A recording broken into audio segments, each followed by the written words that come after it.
me ask this, would it be better to do lessons from this week because you don't have one yet, or should we look at next week's lessons? Like, do you feel strongly about your content objectives, content, language objectives for this week?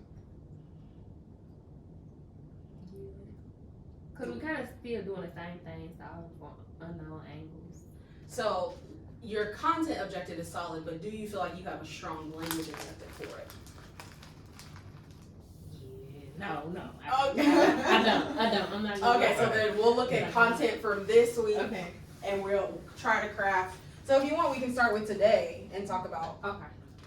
your objective for today after Mr. Castro gives the why and the how. I'm gonna sit back here because I'm gonna also work on it. Oh, right, that has to do with this weird little thing. Duplicate. Alright, friends, so I think it's always important to start like with the why, like why do I Perfect timing. occupy like the space that I am in? Mr. Castro, let me interrupt you just for a second. What we're doing right now is we're gonna craft content objectives for this week. So I just need you to pull up your objectives for this week. Okay. Mr. Castro is gonna give us the why and then the how. We're gonna craft objectives with you for this week specifically, so that you're ready for next week's lesson. Okay. Okay? Alright, so come. Alright, friends, so I'm Mr. Castro, you can call me Anthony in this space. I think it's always important to like start with the why do I sit in this chair as an ESL instructional specialist, and for me it's like my father who immigrated from Cuba to the United States as a teenager, for the idea of like a better life, and when he was in middle school he dropped out because he didn't feel like he was connected to his school, he didn't feel like he was learning anything because he didn't like know the language, right? And so that placed like a lot of obstacles in his path, and I asked the question of like, how would life have been different for him if he felt like he could connect at the school and it felt like it was valuable for him? So that's why I occupy this space. Really briefly, I just want you to like ground yourselves in like the TELPAS data for the school, right? And so this over here, beginning, intermediate, advanced, advanced, high, is TELPAS, like the standard TELPAS. These two scores over here are for dually identified students, students who have IEPs and are also emerging bilingual students, right? So of this, where do you see most of our students landing? Intermediate. Okay, now keep this in mind, this is the composite. So TELPAS is made up of 4 things. Listening, speaking, reading, and writing. So here is now just TELPAS, the standard one, and this is just the scores for speaking. Mm-hmm. What do you notice here? High, intermediate, and speaking. The more intermediates, what else do you notice? Nobody advanced. Yeah, very few advanced high, and then a lot of there in the beginning, right? Which is different from here. Right? This is total. This is total. Speaking, writing, listening.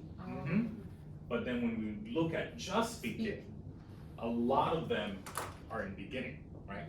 So then this is the TELPAS descriptor of what to expect from a student who is a beginner on speaker. So I'm gonna give you like a minute to maybe pick a bullet point or two.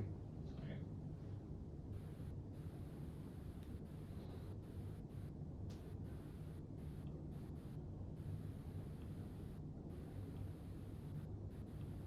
Ramo, you nodding your head, why?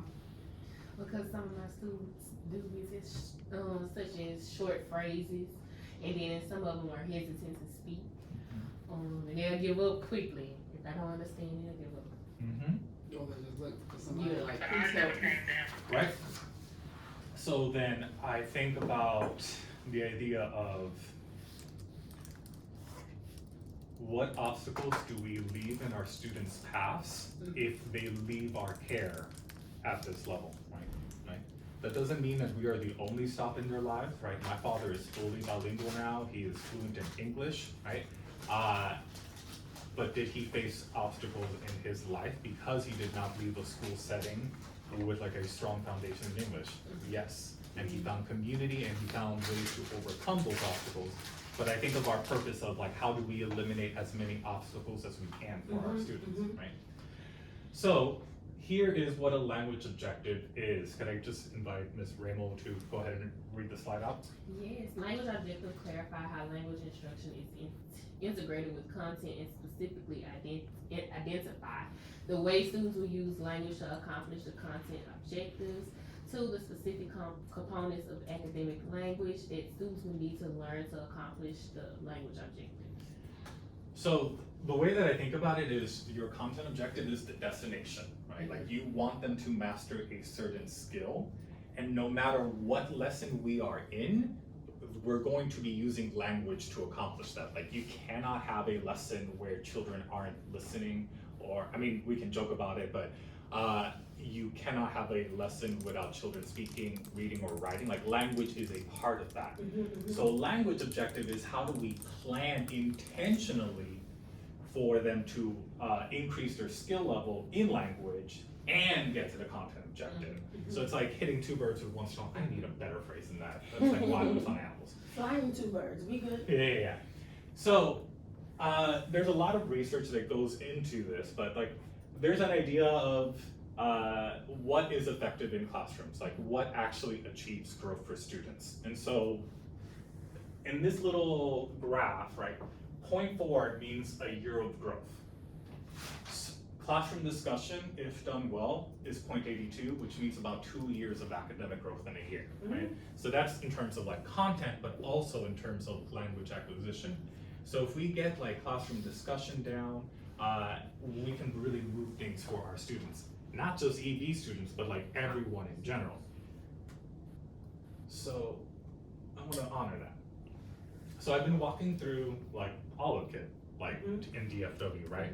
And our team like really broke down like what is a language objective that is helpful, changes instruction, and moves things for students, right? And so we're landing on 4 parts: the who, the language domain, the content, and the actual engagement and strategy, right? So here's our content objective. Ms. McDonald, can you read out the content objective? Tipsters will be able to classify triangles based on their angles. So this is a common objective, right? It's just like what you have on your boards, what comes from like your lesson plans. The language objective is how we take that content objective and how that's going to live in our lessons. So we know the who is always going to be like our students, tipsters will be able to, however you all phrase it. And then the language domain. So are you thinking about working on listening? Are you thinking about speaking, reading, or writing? Like explicitly mentioning that, right? So I don't just say describe, I say orally describe. I have my content. Your content is just whatever your content objective is. And then I have the engagement strategy. So like that piece that is really essential is like, how are you going to get them to practice orally describing, right? Here it's QSSA, so that's an engagement strategy that's like super structured, right? So it could be think, write, pair, share. Like what is the piece where students are going to be engaging? 7 minutes. Okay. This is my thought process in terms of like how to write an aligned objective, right? So the first thing that I would invite you all to do is to actually look at elevation and look at your TELPAS data. Look at your students and think about like what are the 2 high leverage domains. I think for most of us, speaking is going to be one of them. Yeah, right? for our entire school, it is speaking and it is reading. And Yeah. so I listen to a lot of us talking about like students just didn't read the problem. This is why they are struggling with that. There. So now we know our language objectives are probably going to be hitting speaking and reading. Then we read the content objective of the lesson, and what I think about is like, what is the thinking that my students will be doing, and how will they be explaining that thinking to me, right? Look at the exit ticket, think of, you've already identified, it seems like as a school, the 2 big language domains, which sounds like speaking and reading. Now really the big piece of the language objective is planning the engagement strategy. So on elevation, there's like a whole bank of strategies.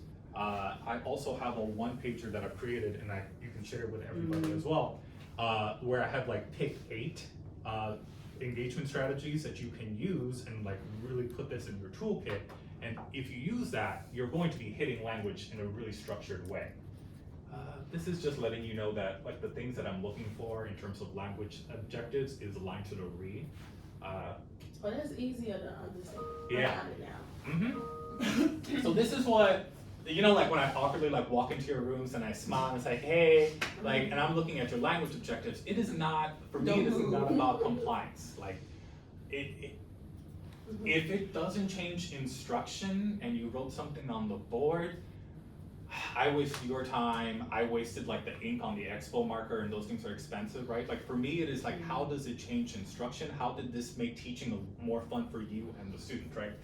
So one, yeah, I look if it's posted on the board, because I want you to share it with students, because if you think about your students who are hesitant to speak, if you let them know in advance, like, hey, part of my lesson today, like you are going to engage in some speaking, it helps ease a little bit of that anxiety, because like, being caught off guard is like, oh, Tell them ahead. yeah, like you're letting them know ahead of time.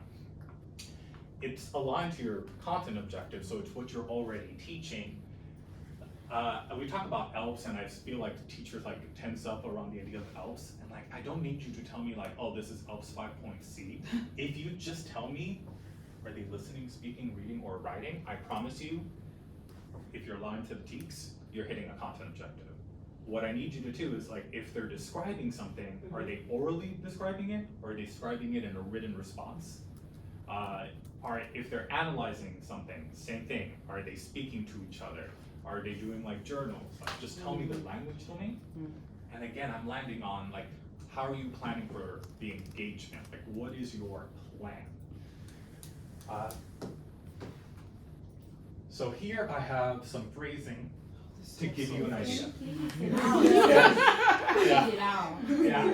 What? Right? So it sounds like if you're focusing on speaking and reading, right, your language objective for speaking can be like, hey, orally, discuss, respond orally, ask and give information on, right? Then you can use QSSA or directed discourse, and this is just another way of saying like habits of discussion, a classroom discussion, but like with sense and stems, right? And then your campus might also have some strategies that Ms. Cook can like help you all like put into here, like, hey, this might be another thing that y'all can use. Let me name right now. I want us to try. I'm doing this for math and science. I want us to try QSSA. So it doesn't have to be this week, but from learning this, and when we talk about the strategy, I think that's what we should do next. I want us to try to find a place where we can implement that, especially as we try to figure out like how can we get kids talking more about math and like having those conversations. We have that already built in our Think Pair Share, what is that thing? Yes. Spar Pair. Yes, there are a couple things about QSSA though that like really tighten up Okay, that strategy. So to your point, it's directed discourse, but it just really makes sure Okay. that supports are in place so that everyone has what they need to make sure that they can speak, write, spar, all of that. can you send it to the printer so on our way out? Yes. Yeah. I got you. Yeah. So then for reading as well, like partner reading, close sentences, like I know, like, again, all of these are linked as well, so like I can share the slide deck, and if you click on here, it'll take you directly to Elevation, or show you like, what does partner reading really mean? Because partner reading isn't just like, hey, the two of you go ahead and read together. There's like actually lots of structures and steps set in place for it to succeed. But yeah, okay, so this is just like the practice, and I'm at 12 minutes. So what would be helpful? You still have 12 minutes or? No, we have- I have hit 12 minutes. So, I think two things, and please give me feedback on what y'all think. I think one, if you can share the slide with me, I wanna go ahead and print this for them so that they can, get some support. And then number two, we can just start including this in work time. I want you to try to craft your content objective, your language objective for Tuesday's lesson, Tuesday or Wednesday, based off this, what we just learned. And I actually have that space for you to do that in your lesson plan template, if that's where you wanna put it. Scott, if you just wanna write it and then copy it over there. So in your lesson plan template, if you can open it, and I want you to start to craft your content objective for Tuesday or Wednesday. I think at the end of, let's check in 5 minutes, we can share with Mr. Castro and get some feedback and then go from there. How does that sound? Got it. Okay, I'm gonna print this for them. And Mr. Castro, you probably wanna pull up, I think I gave you access to everybody's, but probably Raymo's. If you wanna pull up Raymo's on the screen while she's working on hers. And I will share it so that it's at the top. I just shared that. Y'all, I would go print this and, McDonald, can you set a timer for 5 minutes for me? You got it.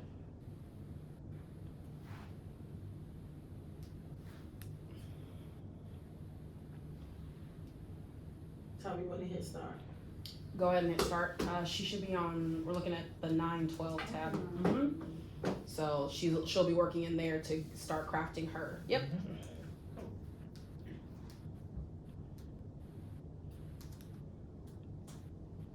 And I'm gonna go print this and bring it to you. Oh, I got it. I'm just saying, I'm gonna put it there. Oh, okay. Change this number. Oh, you want me to pull it up for every, okay. Did you share yours with him? You have No. to share it with him so he can see. No, I'm getting ready to craft it now, but Oh, the okay. screen we're using to craft it is now. No, what's pulled up is just Ramos. So No, I'm talking about. Oh, you want the old document? SS, Yes, the, I'm printing it for you. Odyssey, SSSS. What is- Girl. No, keep- Ooh. yeah, I know. What That's is the that same way. even? The same way What I are read it the you first time I saw it. talking about? I got you. She get on my nerves. You get on my nerves. I call it the Q's.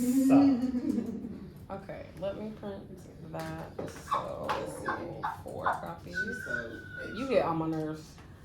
And I'm gonna print the cute SSSA. While you over here We doing have them. fun a little bit. Come on now. Is that what we call it? That's what we call it.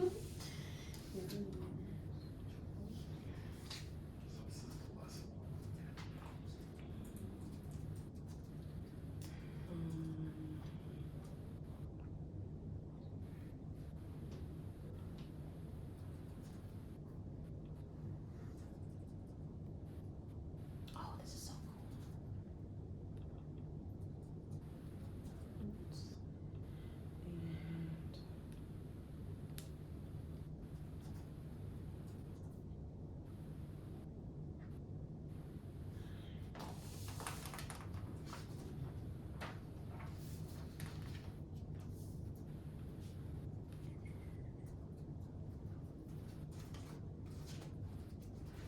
And I'll be right back. You want me to share it? Oh, you got it. Did you put it in the Excel document?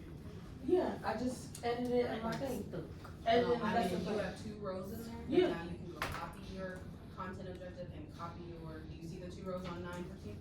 Oh, I mean on 9/12? Oh, she want me to actually write it in that little box? Yes, girl. What the? I wrote it in the lesson plan. Oh, let's see.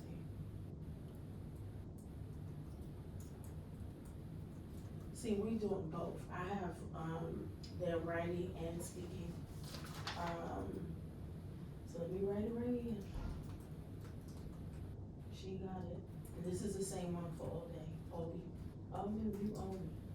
She got it released then. So, okay, if our lesson content objective has write in it, can we use write as well? You can. What I offer to you is think about how the language objective is going to be lit. So think about your engagement strategy, right? Releases. Think about I did, I'm trying to. your checks for, so think about your checks for understanding. So what's your content objective? Students will be able to add and subtract 2 polynomials and write the answer in standard. Oh, okay, I looked at this lesson actually. So yeah, so what are the questions you are asking to your students? The ones where you are asking. You wrote those down in I your know. exemplar. Can you pass this to McDonald? Let me So go back. one of them I is thought I like, released let me look back just so I can. it. So mine's is similar, Go but ahead, you Ms. still my Minogue. content, so my questions that I'm asking them, what is the new equation? So, and I break it down and identify what is your H value, what is your K, and then they have to put the equation together. Same type of lesson, but they have to Very put it simple. together. Yeah, same for. So my question then is, how are children engaging with each other? Foldable, they're engaging with each other with a foldable by identifying H. What type of shift does H make on a foldable, then transferring from the foldable to the paper, the value, numerical value of H. So are what they do I- reading the foldable? So what do I say? Like, so you and I are working together. Uh-huh. What is like the exemplar student response that you say to me as your partner? 8 shifts up. And then they have the word shift, and they have up 8, and then they have numerical 8 represented up 8, what it looks like numerically. So then give me that sentence again, like, How does this function shift? And the partner, exemplar student will say, oh, it shifts 8 up, and then they'll write a positive 8. so let me push a little bit with that, like, so that sentence, like, it shifts, and then like you use math jargon that just went kind of above my head, but like, what is that it? What is it? It's a translation. Okay, The shift. They either use the word shift or they use the word translation. okay, because I think about then, informally, we use like a lot of like pronouns, and antecedents without like defining like it. True. it, that. So then, what I would say is, going back to QSSSA, like, the STEM could be like that academic language that you want them to use in partnership with each other. I heard you. Yeah. I heard you. So I need to be more cognizant when I say use the pronoun, because I should be using my precise vocabulary language. So when I say shift, what is the translation? So they know the it. What is the because it's followed by the word, and the English Spanish word is on the wall. Okay, gotcha. So this is what I'm still confused. I released George McDonald's Dragon. I'm still Come out of it and stuck then- on that, right? 'Cause it has right in it, but they're gonna be writing at it. They're gonna be Thanks. writing the simplified expression. As a part of your classroom expectation, do students ever explain their reasoning step by step? Yes. Okay. When you ask that of them, are they doing it like you ask a question, you call on one student, and do they share it with each other?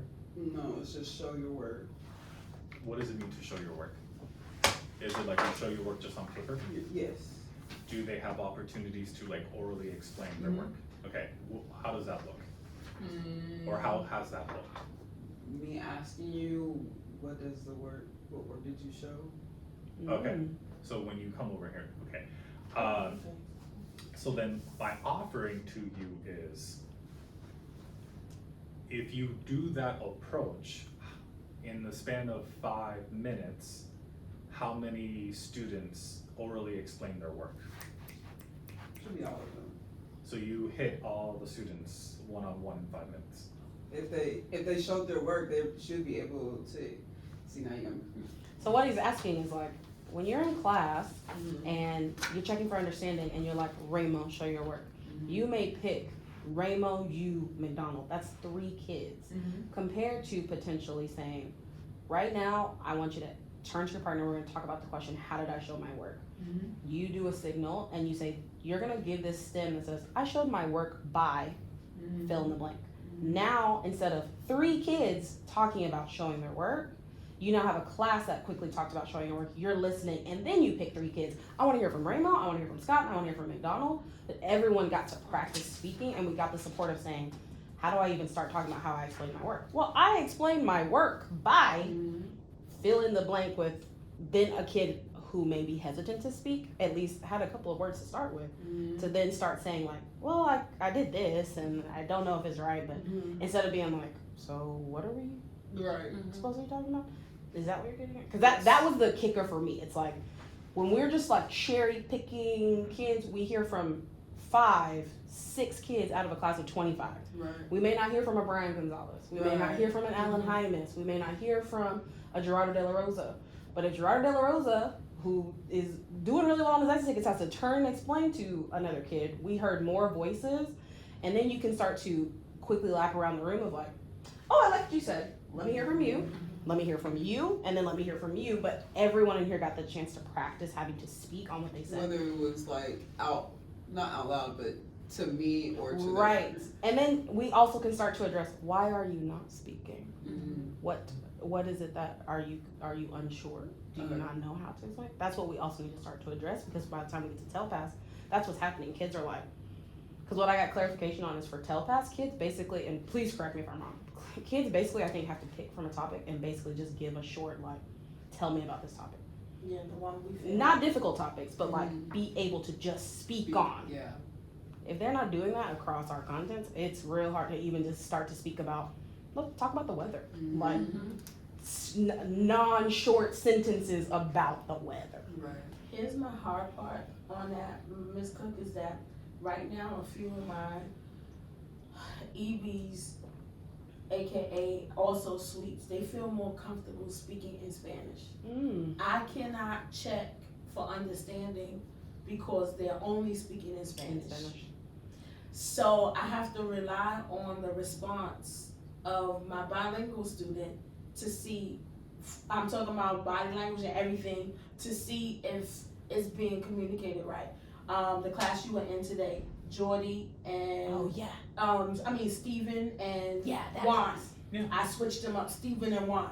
So I put Stephen, I switched the whole group up. So I put the stronger student with the weaker student with language, but not with content. They're both strong in content. So I'm really glad you brought that up. What do we do then? Because if a student, do we have conversations with the student that like, you need to speak in English because I'm like, TELPAS is in English. And so I also feel, like you saw me, I'm like, I also feel really, Like a cringe. that's really Yeah. uncomfortable for me to say, like. My offering to you is, say that you're using QSSA, right? You can offer them like a sentence stem, and like that part, they begin the sentence, but then if they need to leverage like Spanish or another language to continue on with the explanation, that is fine, and that is like a completely natural process. Yeah. What if they're one of those students like Brian Gonzalez?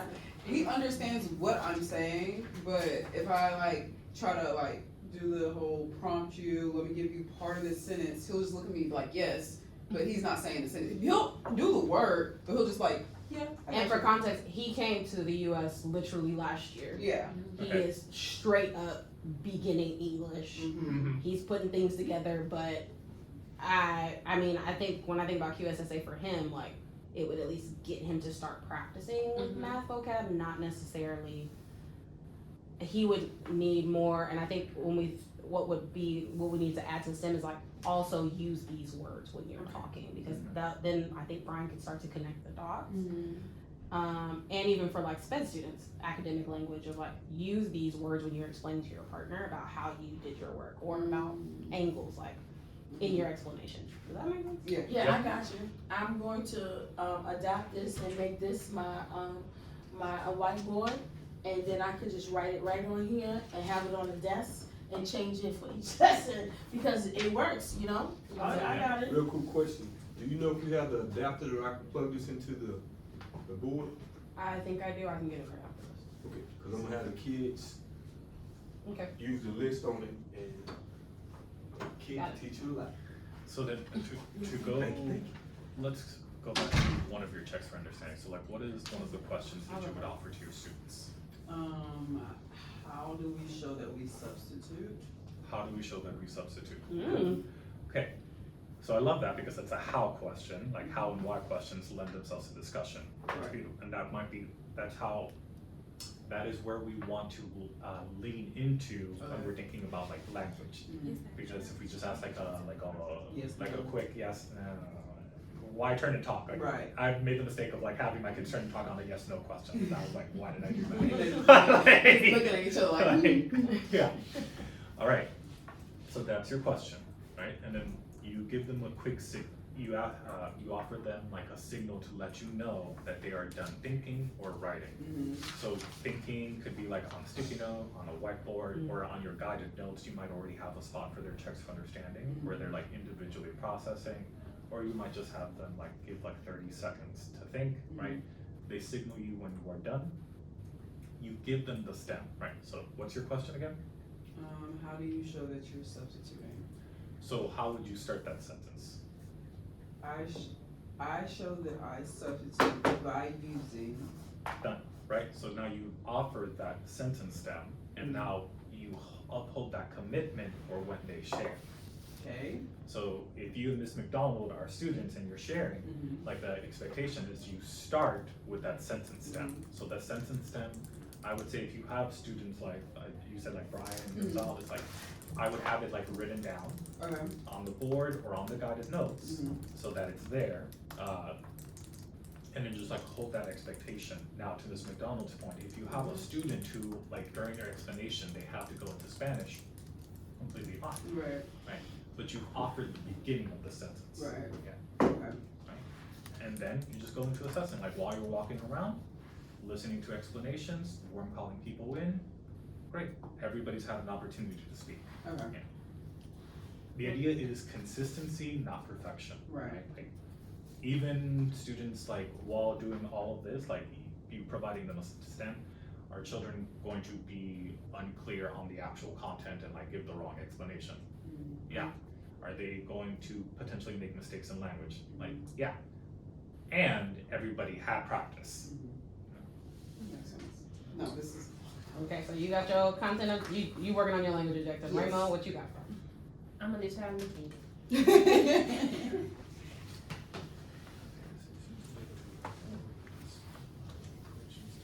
See if it works. Yeah, please let me know because, your lesson plans for tomorrow needs to be uploaded that way. Yeah, so No I think problem, I've been done. all the pieces are there. Now tell me how this looks. Oh, I'm trying to see if the process. Process, works, so that oh, when I we're thought ready- you meant. So that when So we're ready it's for right tomorrow. to write equations. So, Like, No, what, you know, like Excel where is can't the go. It only question? is gonna- Like, let what me is the upload question that you're gonna docs. have them It's do, not gonna but let me you have to upload say the strategy? docs. You have to change this to a Google Doc. It's not gonna let me upload Excel. So they what knowledge, said what that do you you see should. in the diagram? So as far as like the I triangle, don't feel like I'm so trying here to, for but. instance, Save what it as a information do Google you Doc. have in the I triangle can. presentation that you can use to solve for A? So, Okay. so multiple answers, right? Mhm. Like, great.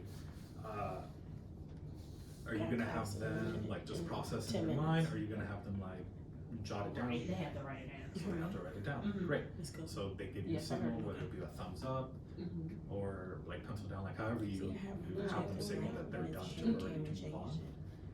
What is the stem like? So what would the beginning of the sentence sound like? Okay, that's what I needed. Okay, if you've got your language objective, this is good. Yeah, Thank you so much. Yeah. To find It's angle the A, same, cause I'm doing the week. I would You're good. use Thank you. blank. Let me know. Okay. This is good, Cook, let me know. Okay. So the objective, content objective, students will be able to add and That works. subtract two What was your polynomials question? and write the answer in What standard. angle relationship simplified can you use form, to find A? And then language, Could students you will be use able that to to start your respond sentence? orally, the process Like of the writing an angle expression in relationships. standard and simplified form. Or some, could you use the word angle relationships in your sentence? Sound like, what would that sound like? Content, What angle language. relationship would you use? That's the question. So the angle relationship used to find this angle is. So that's your sentence stem. Mm-hmm. So then So would it it be? could be on the handout, it could be written on the board, Mm-hmm. or it could be on your slide deck, right? Like I also realize that like y'all use slide decks a lot. The sentence stem could be on the slide deck, About. Mhm. then they share with each other, Mm-hmm. using the stem that you've offered, and then you Using, warm call, like after they are you gonna use that strategy? finish chatting with each other. This one, yes. Yeah. That's the It's last just part. figuring Okay. out So the you've got the who, STEM student will be able to, and, you've got the like injective, like not objective, the domain responding orally. but that's You got the good. content in there, and That's then okay. the last Yeah. part is Okay. with or using cues. Thank you. So I wanna make sure I honor y'all's time, so that, because we've got class. Number one, it sounds like this was super helpful. Yes, it was. Super helpful, so glad. When I start looking at next week's lesson plans, this is what I'm going to be looking for, cause I want us to master this and I want us to move forward with this, so I'm gonna be looking for it in your Excel document and on your handouts. McDonald, you don't really put your objective on your handout, so if it's on your PowerPoint, that's fine. Okay, As long as kids can see it and access it. you got it. Is there anything else that you want to ask Mr. Castro or me before I let y'all out of here? Thank you. Yes, We thank will you. probably do a follow-up just to like once, because I'm not, if you also see me tagging him in your Excel, it's because I'm trying to get better at this. And the leadership team and I were like, I don't know how to do this. So we keep practicing, so I'm gonna let y'all try it for next week. I'll be asking him for feedback as well, then if we need to come back and be like, let's try this again for another lesson with maybe some different, if we're not speaking, if we're reading, if we're writing, let's practice it again. So we can definitely try it again, but I want you to attempt using this format in your Excel and getting it either on your PowerPoint or on your handout. Okay. Questions for me? No, sir. You are amazing. You are amazing.